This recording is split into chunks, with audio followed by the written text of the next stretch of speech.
Hello everybody, welcome to Farrell's Kitchen.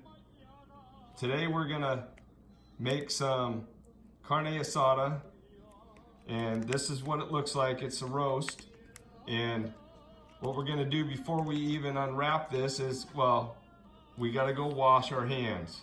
So come with me to the sink so we can wash our hands.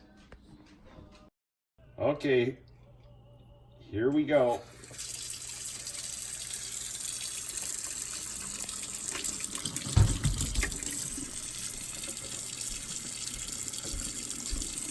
Make sure you get a good lather and your hands are nice and washed.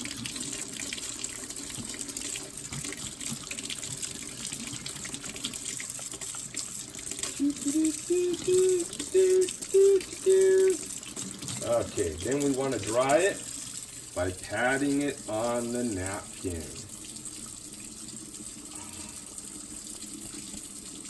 Now we're ready to go. Okay, you ready? Here we go. So I washed my hands. Look what happens when you get your hands a little wet. They grow, so they got bigger. And we're gonna listen to some Spanish music. Mariachi. Whatever. Okay, opening this up, just so you know. Let's see what they cut. It was the first store I went to, by the way.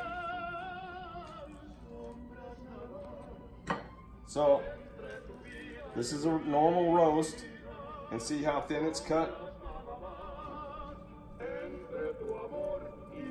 Just so you know, that's a number 3 on their shaver. Now, I don't know if that's gonna matter, but that's what you want, just like that. See how thin that is?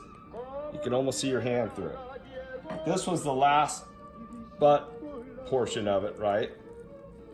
Came out a little thick, right? So we're gonna do that towards the end, okay? So more to come. Let me get the ingredients. Okay, welcome back. This is the main ingredient that we're gonna be using today. You're gonna be generous with using this. There's our meat. I'll show you here in a second how thin it is. It's gonna be at a number 3. Thing of chives, some lime, and 2 cilantros, 1 yellow onion, and some corn flour tortillas. The tomatoes are for looks. Okay, your meat, I had them cut this on number 3, so apparently they got settings, you know, as you can see how thin it is, right? Show you another piece. You want to have them cut the roast in thin strips. I would say no thicker than that. So a number 2 to a number 3 if they have a setting. If not, have them show it to you. Make it thin. See that? Okay.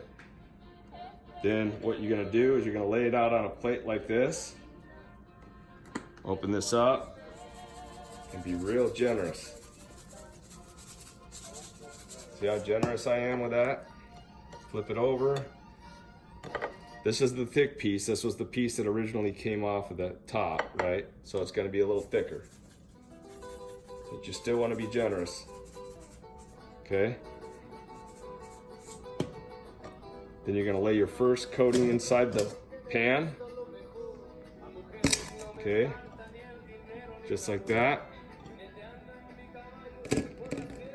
And then we're gonna cut the onion, and I'm gonna show you what to do with, and I'm gonna cut up some cilantro, and I'm gonna put it off to the side, and then we'll come back.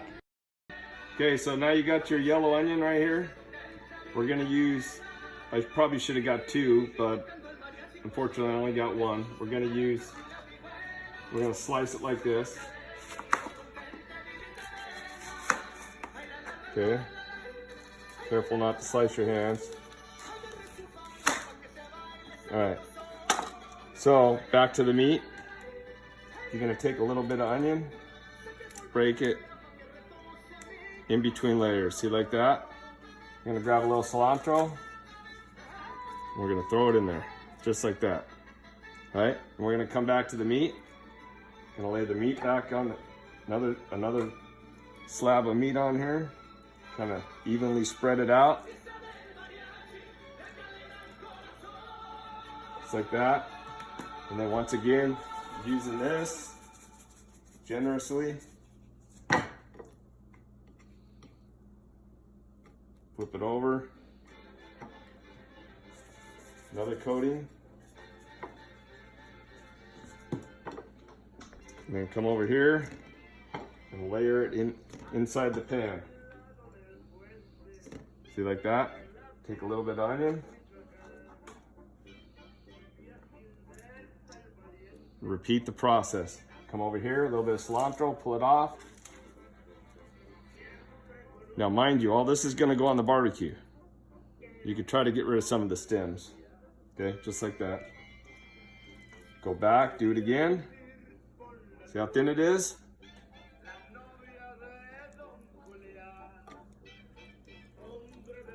And just so you know, this one was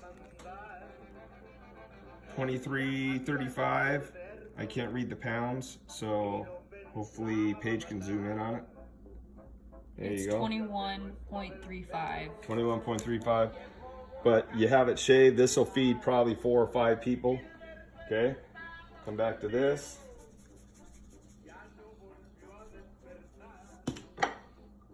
Flip it.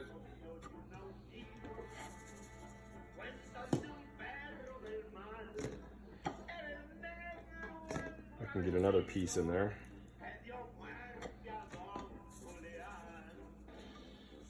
You want to be generous with the seasoning. I know it looks like a lot, but that's the key ingredient. Right? A little bit of onion. And all that's going to go on the grill. You're probably going to lose some onion and some cilantro.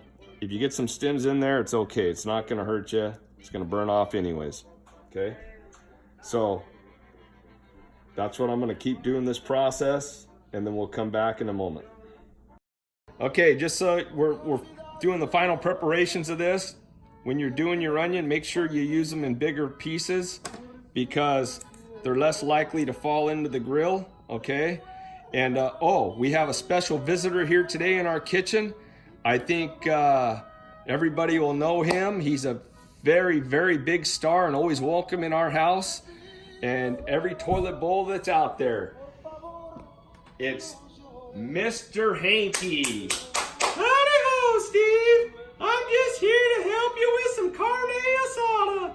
That's carne asada, right? Well, actually, Mr. Hanky, there won't be any corn in our carne asada, but could you help with the grill? Well, I'm kind of bummed out, and I do mean bummed, that there's not gonna be any corn.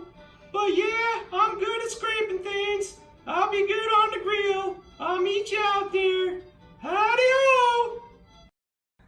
All right, everybody, we're out on the grill. Of course, you can buy this in a spray. We got just canola oil, corn oil. Don't tell Mr. Hanky in here or he'll get upset. You can actually buy it in a spray, but we just pour it in here and then you pump it so many times, right? And then you open this up. We've already cleaned the grates, and then you spray it all over. The whole purpose of this is so that the meat does not stick to the grill. So you want to make sure you get it all over. Don't burn yourself. I was in California once where I was barbecuing in the wilderness with a Yeti, and the Yeti got the barbecue on fire. It actually singed all his hairs, and it really wasn't a Yeti after all. It was my good friend Rich, and I finally found him under all that hair. So just make sure you don't catch your barbecue on fire. That's key, right? And make sure you lubricate it really well with corn oil. All right, we'll be back in a second. Okay, everybody, we're back on the grill. Of course, the smoke you see right now is from the corn oil. Don't worry about it. It's not like I've never seen somebody burn corn before. Doesn't happen that often, but I have seen it in Cali. Anyway, you want a couple tools so you can actually not burn yourself on the grill, okay? And then you just want to reach in here and just start grabbing stuff and throwing it right on the grill, right? You'll use the tools, just spread it around and flip it, right? See that? Just throw it right on the grill.